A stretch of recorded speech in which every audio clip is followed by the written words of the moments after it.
Hello जी, मेरा नाम RJ Naini है और वैसे तो आप मुझे रेडियो पर सुनते हैं, साथ ही मेरे अलग अलग सोशल मीडिया प्लेटफॉर्म्स पर मुझे देखते हैं जहां पर मोटिवेशनल टॉक्स हम करते हैं और कुछ ऐसी पर्सनालिटीज़ को अपने चैनल पर मैं लेकर आती हूं जो कि बहुत ही इंस्पायरिंग होती हैं, जीवन में कुछ अच्छा कर रही होती हैं। सो आज मैं भोपाल में तो नहीं हूं, मैं इंदौर में हूं जिसे मिनी बॉम्बे कहा जाता है और क्लीनेस्ट सिटी ऑफ इंडिया कहा जाता है। लेकिन इस भागते दौड़ते शहर में मैं अभी एक ऐसी जगह आकर बैठी हूँ जहां पर इस शहर में सबसे ज्यादा शांति है और वो है चेतना, जो कि है तवलीन फाउंडेशन। और तवलीन फाउंडेशन के जो फाउंडर हैं अभी वो मेरे साथ हैं, doctor Gurmeet Narang. So sir के बारे में मतलब क्या ही कहा जाए, जितनी तारीफ की जाए उतना कम है, बिकॉज सर के लिए जो टाइटल दिया गया है वैसे तो बहुत सारे हैं, बट जो मुझे अच्छा लगता है the man of happiness sir को कहा जाता है। और सर का लाइफ में यही मोटिव है कि ज्यादा से ज्यादा खुशियां स्प्रेड की जाए और लोगों को हैप्पी रहना सिखाया जाए, बिकॉज दुखी होना किसी को सिखाना नहीं पड़ता, वो लोग अपने आप सीख जाते हैं। सो आज सर से बहुत सारी हम बातें करने वाले हैं। तो सबसे पहले तो सर इस पॉडकास्ट में आपका बहुत बहुत स्वागत है। Thank you. एंड सबसे पहले मैं तवलीन फाउंडेशन के बारे में आपसे पूछना चाहूंगी कि कब इसकी शुरुआत हुई, इसको बनाने के पीछे का क्या पर्पस रहा? तवलीन फाउंडेशन की शुरुआत 2009 में हुई जी, जनवरी में, जब 2008 में तवलीन की डेथ हो गई बोन कैंसर की वजह से। तो 2009 में हम 3-4 मित्रों ने उसकी मेमोरी में एक ऑर्गेनाइजेशन बनाने का सोचा। और फिर हमारे जो मेंटर थे वो डॉक्टर APJ अब्दुल कलाम साहब थे, जिनसे मैं दिल्ली जाके मिला। अच्छा। और वो तवलीन से परिचित भी थे क्योंकि उन दोनों में पत्राचार होता रहता था। तो उन्होंने कहा कि आप इसका मिशन हैप्पीनेस बनाइए and make it world wide organization. तो 15-16 साल की जर्नी हो गई है और हम इन 15-16 साल की जर्नी में लाखों युवाओं और अन्य लोगों के चेहरों पर मुस्कान ला चुके हैं। ओके तो सर, जैसे कि जनरली हम देखते हैं कि जब भी कोई NGO होता है या नॉन प्रॉफिट ऑर्गेनाइजेशन होती है तो उनका सेटअप बड़ा बेसिक सा होता है, लेकिन जब मैं यहाँ आई चेतना, मैंने विजिट किया तो इसका पूरा सेटअप ही अलग है। लाइक शहर से थोड़ा सा मतलब अलग है, जहाँ पर शोर थोड़ा कम है और आपने ग्रीनरी का यहाँ पर बखूबी ध्यान रखा है। और पूरा का पूरा जो माहौल है, जैसे आज के टाइम पर हम टर्म जैसे यूज करते हैं कि एस्थेटिक है, बिल्कुल जहाँ पर इंसान को बैठकर अच्छा लगता है, हम अपने थॉट प्रोसेस पर काम कर सकते हैं। तो इसके पीछे का मतलब क्या एक सोच रही है और क्या मोटिव रहा ये बनाने का? देखिए, ऑर्गेनाइजेशन तवलीन फाउंडेशन तो पहली बात कम्युनिटी ऑर्गेनाइजेशन है, ये एक NGO नहीं है। ओके। फिर इसका हम चाहते थे, मेरी बहुत सालों से एक मेरा सपना था कि तवलीन फाउंडेशन का अपना एक सेंटर हो, अपना इंफ्रास्ट्रक्चर हो जो बड़ा ही शांत वातावरण में हो, जहाँ पर पीस ऑफ माइंड या किसी के भी एंटर होते ही उसे ऐसा लगे कि मैं एक बहुत ही शांतपूर्ण जगह पर आ गया हूँ और उसे एक अंदर से भीतर से एक खुशी महसूस हो। तो हमने इसका नाम दिया चेतना, मीन्स अवेकनिंग। और फिर हमने इसको इस तरह से बनाया कि ये भारत का पहला स्ट्रेस फ्री तनाव मुक्त जोन है। ओके। तो यहाँ पर तनाव का तो प्रश्न नहीं है। डेफिनेटली बिल्कुल नहीं है, क्योंकि यहाँ पर जो आकर के बैठता है वो बाहर की दुनिया का जो स्ट्रेस है वो धीरे धीरे अपने आप उससे छूट जाता है, कट सा जाता है वर्ल्ड के शोर से। जितनी भी नॉइज है दुनिया की उससे कट जाता है। बिल्कुल जी। तो सर, फाउंडेशन की तो बात करी, लेकिन मैं चाहूंगी आप अपने जीवन के बारे में भी कुछ बताएं कि कहाँ से आपने पढ़ाई करी, कैसे यहाँ तक पहुँचने की आपकी जर्नी स्टार्ट हुई, कैसे आपको ये टाइटल मिला द मैन ऑफ हैप्पीनेस? मेरी 11वीं तक पढ़ाई मेरे जन्म स्थान मंदसौर में हुई। ओके। और उसके बाद में यहाँ पर Shri Govind Ram Saksaria institute of science and technology में एडमिशन हुआ इंजीनियरिंग में। मैंने इंडस्ट्रियल इंजीनियरिंग में BE किया, फिर इंडस्ट्रियल मैनेजमेंट इंजीनियरिंग में ME किया। उसके बाद मैं जॉब पर चला गया। 3-4 साल अलग अलग इंडस्ट्री में मैंने जॉब किया, फिर अपनी फैक्ट्री का सेटअप शुरू किया। 97 में मुझे वैल्यू एडिंग मैनेजमेंट पर, अच्छा। जो एक जापानीज कंसेप्ट है प्रोडक्शन की, उस पर पीएचडी अवार्ड हुई। अरे वाह। और मेरा रिकॉर्ड है यूनिवर्सिटी में कि 1-1.25 साल में मेरी पीएचडी हो गई। ओह, अन्यथा ये बहुत समय लेती है। डेफिनेटली। हाँ जी। उसके अलावा मैंने पब्लिक स्पीकिंग पर कोर्सेस बॉम्बे से किए, अच्छा। कि पब्लिक में हम कैसे स्पीच दें। और चूंकि पढ़ाई का शौक बचपन से रहा तो खूब किताबें पढ़ी हैं, खूब कोर्सेस किए हैं, diploma degrees, post graduation degrees finance में और एडवर्टाइजिंग में, जर्नलिज्म में, बहुत कुछ किया। और कई इंटरनेशनल मैनेजमेंट बॉडीज की मेंबरशिप भी मिली। ओके तो मतलब मैं ये मानती हूँ कि इंसान हमेशा बिल्कुल सेम नहीं रहता। मतलब जब आप 11th में होंगे तो आपकी पर्सनालिटी अलग होगी, फिर आप कॉलेज में आए तो आपका नेचर बहुत अलग होगा और आप बिल्कुल डिफरेंट होंगे आप। सो मैं ये पूछना चाहती हूँ कि मतलब ये बदलाव कैसे आता है? मतलब सिचुएशन से आता है, एक्सपीरियंस से आता है, कि ऐसा होता है कि इंसान कभी बहुत गुस्से वाला होता है फिर वो बहुत काम हो जाता है? तो ऐसे फेजेस आपकी लाइफ में भी आए? देखिए, बदलाव तो एक प्रकृति का प्रोसेस है। डेफिनेटली। जैसे हमारा शरीर रोज बदल रहा है। बिल्कुल बिल्कुल। अब आपने 11वीं कक्षा की बात की तो मुझे नहीं याद कि मैं कैसा दिखता था। हाँ, फोटोग्राफ देखें तो एक अलग बात होती है ना। इसी तरह से हमारी जो माइंड की जो प्रोसेस है ग्रो होने की, वो बचपन से शेप लेना शुरू कर देती है। बिल्कुल। अब वो शेप लेना शुरू उसका जो होता है वो डिपेंड करता है कि वो किस तरह की लाइन में या किस तरह की डायरेक्शन में जा रही है। जो संस्कार हमें घर पर मिलते हैं, अगर वो फाउंडेशन हमारा अच्छा बन जाता है तो माइंड जो है ना, वो उसका इवोल्यूशन आगे जाके लाइफ में बहुत बड़ा हो जाता है। तो मैं खुशकिस्मत रहा कि मुझे बचपन में मेरे माता पिता ने बहुत अच्छे संस्कार दिए और गुरबाणी से जोड़ा। और जो भी अपनी महाभारत, रामायण, सिख इतिहास की कहानियाँ, ये सब मेरी मदर मुझे सिखाती थी, जिन्हें हम प्रेम से बीजी कहते हैं पंजाबी में। तो हारमोनियम की शिक्षा भी दी, गुरबाणी का गायन भी करता हूँ, आज भी करता हूँ। तो ये सारी चीजें जीवन में बहुत काम आती है, जो बेसिक फाउंडेशन बन गया। इंजीनियरिंग की पढ़ाई की, फिर उसके बाद में अपनी इंडस्ट्री लगा ली। उस दौरान फिर मेरी मैरिज भी हुई। उसके बाद थोड़ा मेरे जीवन में, मेरी पर्सनल लाइफ में कुछ ऐसी चीजें आने लगी जिसे हम सफरिंग कहते हैं। तो करीब 11-12 साल मैंने अपने जीवन के सफरिंग में बिताए। उस दौरान मैंने अपने प्रियजनों को खोया, बेटे को, बिटिया को, वाइफ को। तो वो जो मेरे साथ 3 ट्रेजेडीज हुई मेरी पर्सनल लाइफ में, उसने मुझे सोचने पर यह मजबूर किया कि मैं हूँ कौन, कि आखिर ये सब क्या है, कि जो दुनिया का पसारा है ना, ये क्या है और तुम क्या कर रहे हो, and why all this things happen with you. हालांकि इसका उत्तर नहीं होता है, पर इंसान सोचता है कि मैं ही क्यों। कभी कभी वो शिकायत भी करता है कि ईश्वर तुझे मैं ही मिला था। ऐसा भी होता है ना, क्योंकि हम ह्यूमन बीइंग्स इमोशनल प्राणी हैं। बिल्कुल। तो इन चीजों ने मेरे अंदर एक क्यूरियोसिटी पैदा की। जब 3rd डेथ हुई मेरी बिटिया की, शी वाज 15 years old, तो तब मेरे पास 2 रास्ते। मुझे कभी कभी लगता था कि I should kill my self. मैंने अपने आप को भी अब खत्म कर लेना चाहिए, जब परिवार नहीं है तो किसके लिए अब करना। पर मुझे ऐसा लगा कि नहीं, दिस इज नॉट, ये सही निर्णय नहीं होगा। एक दिन रात को करीब 2-2:30 बजे का समय था और मैं, ये समझिए कि रात भर सोता नहीं था।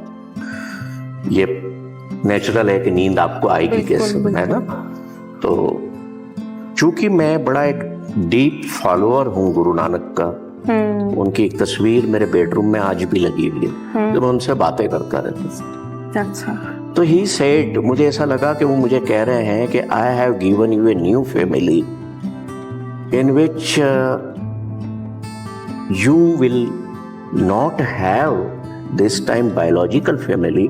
तुम्हारी एक बायोलॉजिकल फैमिली अभी खत्म हो चुकी है, पर मैं तुम्हें एक सोलफुल फैमिली देने जा रहा हूँ, जिसे कहते हैं आत्मपोहू, आत्म से जुड़ी हुई हमारा परिवार। तो मैं सोच में पड़ गया ये क्या होता है। तो वो कहते हैं, मैं शॉर्ट में बता रहा हूँ उस बात को, कि वो कहते हैं कि क्षमा तुम्हारी माँ होगी, संतोष तुम्हारे उसमें पिता होंगे, जिस बेटी को तुमने खोया है वो धीरज, सब्र, पेशेंस होगी, बेटे को खोया है तो ट्रू लव तुम्हारा बेटा होगा, और स्पाउस वन गॉड, एक ईश्वर तुम्हारी स्पाउस होगी। और इसी तरह से मेरे फ्रेंड्स कौन होंगे, मैं किसका डिसाइपल होऊंगा, ये सारा उन्होंने मुझे दिया।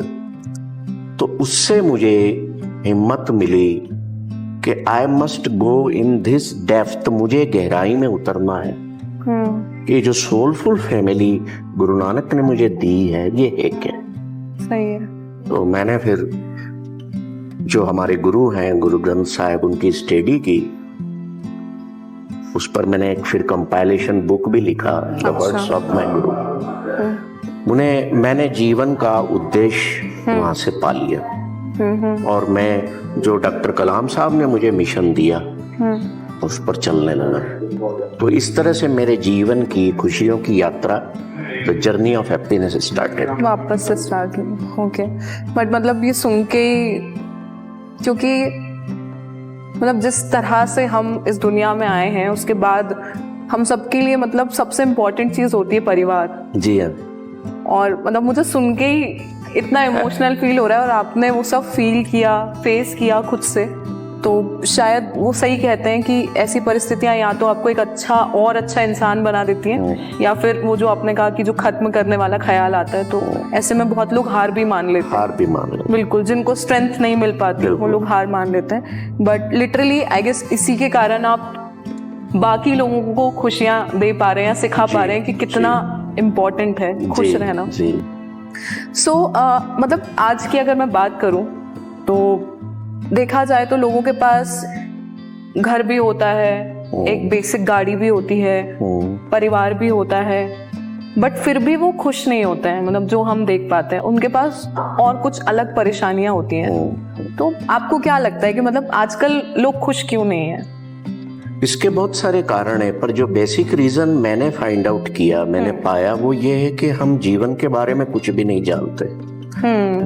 अगर हम लाइफ को जान लें, इसकी एजुकेशन ले लें, इसको समझ लें कि लाइफ मिली क्यों है, पहले तो होती क्या है, फिर हमें मिली क्यों है, in the form of human being, इस मानव रूप में हमें जो जीवन मिला है, इसका मकसद क्या हो, अगर हम ये 2-3 चीजों को समझ लें, तो मैं नहीं समझता कि कोई खुश नहीं रह सकता।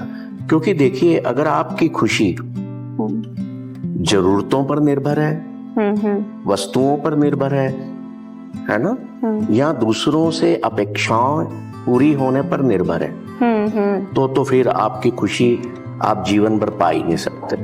वो फिर आपको प्लेजर्स मिलते रहेंगे, कभी खुश हो गए, पर मोस्ट ऑफ द टाइम आप दुखी रहेंगे। सही बात है। अगर आप अपनी खुशी बाहरी एटमॉस्फेयर पर निर्भर नहीं रखते हैं, आपकी खुशी आंतरिक भावनाओं से जुड़ी हुई है, आप उसको समझते हैं कि खुशी है क्या, हैप्पीनेस है क्या। हैप्पीनेस आपका एक मूल स्वभाव है, इट्स योर इनेट नेचर, है ना। जैसे लव हमारा मूल स्वभाव है, we can not define love. हम प्यार को शब्दों में नहीं बयां कर सकते। ऐसे उस फीलिंग को, जो हैप्पीनेस की फीलिंग है, जॉय की जो फीलिंग है, वो भीतर से उठती है एक धारा के रूप में। अगर वो भीतर से उठती है तो फिर आपकी खुशी कोई ना आपसे छीन सकता है, ना उसको कोई किल कर सकता है। पर हो क्या गया है, दुखी रहने का एक ही कारण, हम बाहर की तरफ देख रहे हैं, अंदर की तरफ नहीं, और हमें देखना चाहिए अंदर की within, तरफ। अंदर की तरफ। बाहर की तरफ देख करके कोई आपसे ऊपर उठ गया है, मटेरियल्स में घर बार बड़ा बन गया है, बड़ी गाड़ी है, आप उसको देखकर दुखी हो रहे हैं। जो आपके पास है आप वहां देखना भूल गए। वेरी तो बाहरी संसार को अगर आप देखते रहेंगे हमेशा दुखी रहेंगे। बिल्कुल सही कहा आपने।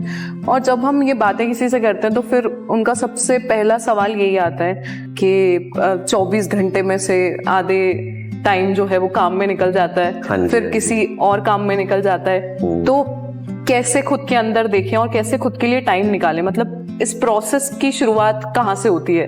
तो ये आप थोड़ा सा बताएं। मतलब कोई अगर सच में चाहता है जी कि वो ये प्रैक्टिस करे या अपने जीवन को थोड़ा सा सही राह पर चलाए, तो ये कैसे कर सकता है?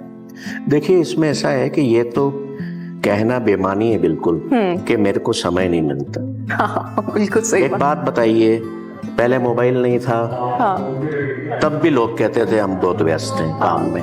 हाँ, अब मोबाइल है तो भी कहते हैं हम काम में व्यस्त हैं। तो व्यस्तता तो आपकी, चूंकि आपने अपनी स्क्रीन टाइम बढ़ा ली है, पहले नील होती थी तो भी आप अपने आप को व्यस्त बताते थे, अभी भी आप व्यस्त बताते हो। नहीं, वो किसी ने कहा है कि आजकल आदमी खुद को इतना व्यस्त बताता है बट होता बिल्कुल नहीं। तो एक ये पूरी दुनिया में बिजीनेस ट्राइब क्रिएट हो गया है। हाँ, एक समाज बन गया है जो अपने आप को व्यस्त कहने में गर्व अच्छा महसूस फील करता है, हाँ, कि मेरे पास टाइम नहीं है। हाँ, तो कई लोग आप देखिए कह देते हैं मेरे पास अभी मरने के लिए टाइम नहीं है। तो हम उनसे कहें कि भाई तुम ये कैसे कह रहे हो, हाँ, मौत आएगी तो थोड़ी पूछेगी कि टाइम है, चलें। हाँ, है ना? तो ये बातें करना बेमानी है। आप अपने लिए समय बिल्कुल निकाल सकते हैं, ऐसा कुछ भी नहीं। समय निकालिए, चीजों को मैनेज करिए, वर्क को मैनेज करिए, लाइफ को मैनेज करने मत जाओ। लाइफ को मैनेज कभी किया नहीं जा सकता क्योंकि जीवन अपने प्रवाह में बह रहा है। अपने वर्क को, अपने होम को, अपने परिवार को मैनेज करिए, आपके पास टाइम ही टाइम होगा। बाकी सब अपने आप फ्लो में मैनेज होता जाएगा। जी ओके। सो सर, बहुत लोग नहीं समझ पाते इस चीज़ को, जैसे कि आपने कहा कि हमें ये नॉलेज ही नहीं है कि हम कौन हैं, दुनिया में क्यों आए हैं। तो लाइफ का ये जो पर्पस होता है वो कैसे हम सर्च कर सकते हैं, कैसे समझ सकते हैं कि क्या पर्पस है हमारी लाइफ का? पर्पस तो एक ही है, ये जो लाइफ मिली इसको जीना। लाइफ और लिविंग में फर्क है। लिविंग बेस्ट तरीके से हो, without any kind of stress, with total Joy, यही पर्पस है लाइफ को। ओके। हम बना लेते हैं पर्पस छोटे छोटे, जैसे मुझे ये बनना है, डॉक्टर बनना है, इंजीनियर बनना है, या कुछ भी बनना है, वर्ल्ड टूर करना है, हाँ, वर्ल्ड टूर पे जाना है, या मुझे बड़ा बिजनेसमैन बनना है, या कलेक्टर बनना है। सही बात है। ये पर्पस नहीं है लाइफ का। ये तो आपका जो है ना एक शॉर्ट टर्म गोल्स हैं। शॉर्ट टर्म गोल्स हैं और इनके थ्रू आप पैसा कमा सकते हो जो लिविंग के लिए जरूरी है। पर on wider note if we see, अगर हम देखें तो हमारे जीवन का पर्पस एक ही है कि आनंद को प्रकट करना अपने भीतर से, to manifest joy bliss from within. ये हमारे जीवन का पर्पस होता है, सभी के ही होता है। पर चूंकि जैसे हम अपना मूल स्वभाव भूल गए कि मेरा मूल स्वभाव खुशी है, हैप्पीनेस है, वैसे ही हम इस पर्पस को भी भूल जाते हैं। और होता पता है क्या है, क्योंकि ये पर्पस हमारे सोल से जुड़ा हुआ है, आत्मा से जुड़ा हुआ है। आत्मा चाहती है कि मैं सदैव आनंद में रहूं, क्योंकि ईश्वर को क्या कहा जाता है, परमानंद। सही बात। आत्मा want to merge with that परमानंद, उसमें उसकी खुशी है। और हम दूसरे रास्तों पर निकल पड़ते हैं कि मुझे नेता बनना है, मुझे ये बनना है, मुझे वो करना है। तो क्या होता है, कॉन्फ्लिक्ट हो जाती है हमारे जीवन के मकसद और आत्मा के मकसद में। तो हम दुख जीवन में देखना शुरू कर देते हैं। हाँ, सही बात। आत्मा के तल पर जब दुख क्रिएट होता है तो फिर इंसान खुश नहीं रह पाता। क्यों? क्योंकि हार्मनी नहीं है। हाँ। उस पर्पस में। तो ब्रॉडर लेवल पर मेरा जो पर्पस हो वो हो कि मुझे इस जीवन को आनंद के साथ जीना है और अपने अंदर से खुशी को प्रकट करना है, और छोटे छोटे जो मेरे लक्ष्य हैं उनको वो साथ में चलते रहे। ऐसा नहीं है कि सब कुछ छोड़ के बैठ गए कि मैं तो अब हंस रहा हूँ जोर जोर से, मैं आनंद प्रकट कर रहा हूँ। No, it is not like that. So purpose is same, to manifest joy from with in.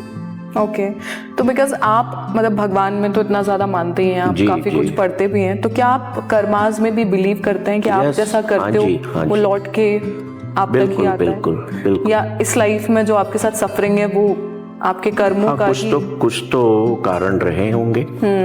और मैं मानता हूँ इस चीज को कि अगर हमारे साथ दुख होते हैं, है ना, या ऐसी ट्रेजेडीज होती हैं, या हमारे नुकसान हो जाते हैं, चाहे वो किसी भी चीज का नुकसान हो, तो देयर इज सम रीजन। ऐसा कुछ भी किसी के साथ होना बगैर किसी रीजन के संभव नहीं है। There is cause and effect. कर्म का सिद्धांत हम सब पर काम कर रहा है, ये तो 100% सही है, तो हमें ध्यान रखना चाहिए। इसलिए हम क्या करते हैं कि हम हमारे चेतना सेंटर पर हम डेथ की, मृत्यु की एजुकेशन पहले देते हैं। जब आप जीवन में मृत्यु की शिक्षा ले लेते हैं ना, तो फिर आप अपने जीवन में कर्म अच्छे करते हैं। आपको एक भीतर ना पॉजिटिव फियर रहता है कि यार मैंने एक दिन मर जाना है, तो मैं ये बुरा करने जा रहा हूँ, नहीं मुझे नहीं करना, मैंने अच्छा ही करना है। तब आप एक कंपेशनेट लिविंग बीइंग हो जाते हैं। आप अगर कंपेशनेट हो गए, सबके प्रति कंपेशन, करुणा की भावना है, तो फिर दुखी कोई कर ही नहीं सकता आपको, खुशी कोई छीन ही नहीं सकता। बिल्कुल, मतलब ये जान के मुझे बड़ा अच्छा लगा कि मतलब आपकी स्पेशली जो डेथ की डेफिनेशन है वो बहुत अलग है, और हम लोग बिकॉज क्योंकि अभी भी उसी अटैचमेंट वाले फेज में हैं या लाइफ साइकिल में घूम रहे हैं, तो हम लोग डेथ को बहुत अलग तरीके से देखते हैं। और जैसे मेरे सोशल मीडिया पर भी बहुत सारे लोग जुड़े हैं जिनके कई बार मैसेजेस आते हैं कि मेरे मम्मी को जाए हुए कुछ 5-6 साल हो गए, आज भी मतलब मैं उस तरीके से जीवन नहीं जी पा रही, या फादर को जाए हुए बहुत साल हो गए। तो मैं आपसे चाहूंगी कि आपने अभी जो हम ऑफ एयर बातें कर रहे थे डेथ के बारे में, तो कैसे वापस अपने जीवन को जीना शुरू करें किसी के जाने के बाद भी?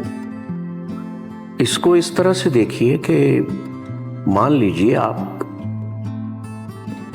माता के गर्भ से जन्म लेते हैं, तो आप एक पुत्र कहलाते हैं। सही बात है ना।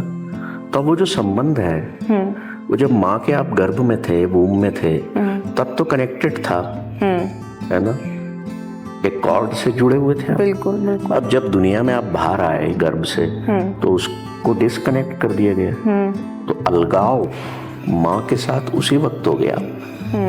पर चूंकि उस पल का, उस क्षण का आपको कुछ याद नहीं है, है ना, तो आप उस अलगाव को याद ही नहीं कर पाते। तो बिछुड़ना तो आपका उसी वक्त हो गया था, आपको सिग्नल भी दे दिया गया कि now you are separated from your mother. पर हम चूंकि बायोलॉजिकल संबंधों में जुड़े होते हैं, माता जन्म देती है, कोई पिता होता है, कोई भाई बहन होता है, तो नेचुरली हमारा अटैचमेंट तो होगा। पर अगर हम उसमें सत्य को देखें, वास्तविकता को देखें कि भाई ये जितने भी जुड़ाव हैं ये ट्रांजिटरी नेचर के, मतलब जिसे कहते हैं खत्म होने वाले प्रकृति के हैं। तो जो चीज खत्म हो जानी है उससे लगाव उसके प्रति अगर हम जागरूक रहेंगे, है ना, तो फिर लगाव कम रहेगा। इसलिए हम एक चार्ट देते हैं लोगों को, अच्छा, चेतना में, कि अपने सारे रिलेशंस लिखिए, उनकी उम्र कितनी है। अच्छा। और मान लीजिए एक व्यक्ति की एवरेज एज 85 वर्ष है, तो आपकी दादी अभी 80 की है। हाँ। तो उसके हिसाब से आपकी दादी कितने साल और जिएगी? एवरेज एज मान ले 85 है, तो 5 साल। 5 साल। तो आप दादी से महीने में कितनी बार मिलते हैं? 2 बार। तो साल में आप मिले 24 बार, तो 5 साल में कितनी बार मिलेंगे? तो आपको लगेगा कि यार मेरे को इसको बढ़ाना है, हाँ, मुझे ज्यादा टाइम अपने लोगों के साथ बिताना है, हाँ। जो भी है उनके साथ व्यतीत करना है। तो जागरूकता, वो अवेयरनेस, वो अवेकनिंग अंदर आएगी कि साथ हमेशा का नहीं है। अगर ये साथ हमेशा का नहीं है, पता है, और फिर वो अगर चला जाता है जीवन से, तो फिर दुख क्यों? पता ही तो था, पता ही था ना, अनहोनी तो हुई नहीं है। बिल्कुल सही बात है। तो फिर दुख होना ही नहीं चाहिए। इसलिए हम कहते हैं कि सेलिब्रेट एवरीथिंग, डेथ को भी सेलिब्रेट करो। सही बात है। अगला गया है ना, अब उसको भी खुशी से विदा करो। अच्छे और आजकल तो मतलब अब जो ज़माना आ गया है, पहले तो ये होता था कि सिर्फ हम जो हमसे बड़े होते थे या फिर दादी नानी इनकी चिंता करते थे, बट अब जिस तरह का टाइम हम देख रहे हैं, मतलब किसी का भी भरोसा नहीं है। बिल्कुल, कोई एज लिमिट रही नहीं है, अब किसी को भी कुछ भी हो सकता है। तो मुझे लगता है कि फिर और बड़ी जिम्मेदारी बनती है कि हम खुशी से जिएं। मैंने एक बार मेरी मदर से पूछा था, बीजी से, कि बीजी ये बताओ कि बच्चे क्यों मर जाते हैं? हाँ, बड़े मर जाएं तो ठीक है, सही बात है। उनकी तो एज हो गई, बच्चे क्यों चले जाते हैं? तो कहते हैं गए साल होली जलाई थी ना, होलिका दहन किया था, तो उसमें तुमने देखा होगा छोटी छोटी लकड़ियां भी तो पहले जल जाती हैं। तो जीवन में ऐसा हो सकता है। बहुत सुंदर एग्जाम्पल। हाँ, हम सब ना एक साइकिल में हैं, जो अपने अपने कर्म के हिसाब से। अब अगर मैं कहूँ कि मेरे बच्चे जल्दी चले गए, एक 4 साल का था वो चला गया, एक 15 साल का चला गया, तो मैं इसको इस रूप में देखता हूँ कि उन्होंने कुछ अपने कर्मों का निपटान करना था, तो वो इतने समय के लिए मेरे जीवन में आए और चले, और मेरे साथ पूरा करके समय वो चले। सही बात है। तो अगर हम इन चीजों को समझ लें तो दुख तो नहीं होगा। आप उस कंडीशन में भी, उस एडवर्स टाइम में भी आप ईश्वर से कहेंगे कि थैंक यू, तुमने मुझे 15 साल दिए अपनी बेटी का सुख पाने के लिए, ये 4 साल दिए एक बेटे का सुख पाने के लिए। You will not complain. और जितने दुनिया में कंप्लेन करने वाले लोग घूमते हैं, they are all misery, under misery. ये मिजरेबल लोग हैं, दुखी लोग हैं, जो कंप्लेंट्स करते रहते हैं, मुझे ये नहीं मिला, मुझे वो नहीं मिला। क्यों करते हैं? क्योंकि जो मिला है ना, उस पे फोकस नहीं है। अगर जो आपके पास है, तभी आप कह पाओगे ना कि मेरे पास बहुत है। सही बात है। एबंडेंस जो होती है, जो बहुतायत की भावना होती है, वो मन से होती है, माइंड से होती है, बैंक बैलेंस से नहीं। और यही शायद लैक ऑफ एजुकेशन है जो हम सब कहीं ना कहीं मिस कर रहे हैं। किताबें तो पढ़ लेते हैं, बट दिमाग वाली बातें बिल्कुल भी नहीं पढ़ते।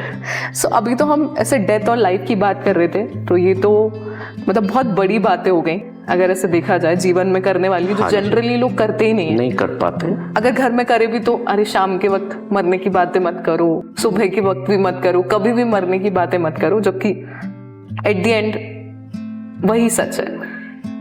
तो अभी जो जनरली लोगों के दुख का एक और कारण भी है, डेथ और लाइफ लेने के अलावा ब्रेकअप्स की बात करें, अगर रिश्ते टूटने की बात करें, जो कि आजकल रेशियो बहुत ज़्यादा बढ़ गया है, मतलब हर तरह से हम देखते हैं रेशियो बहुत ज़्यादा बढ़ गया है। तो इस पर आपका क्या कहना है? मतलब क्यों आजकल रिश्ते नहीं चल पाते?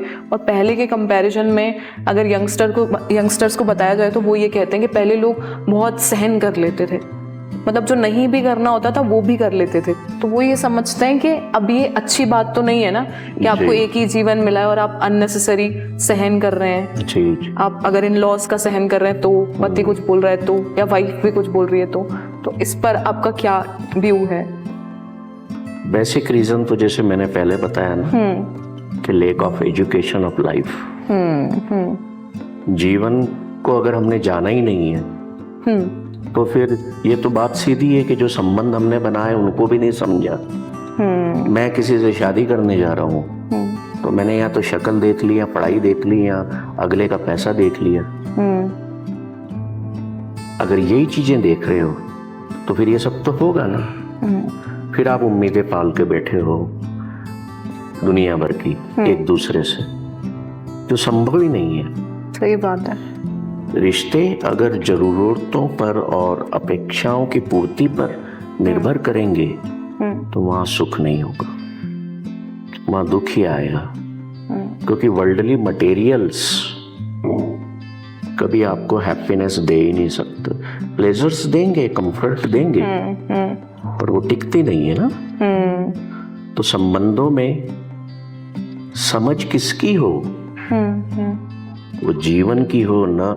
कहते हैं ना कि आप एक दूसरे के साथ समझ बढ़ाइए, उसकी जरूरत नहीं है, आप जीवन की समझ बढ़ाइए ना।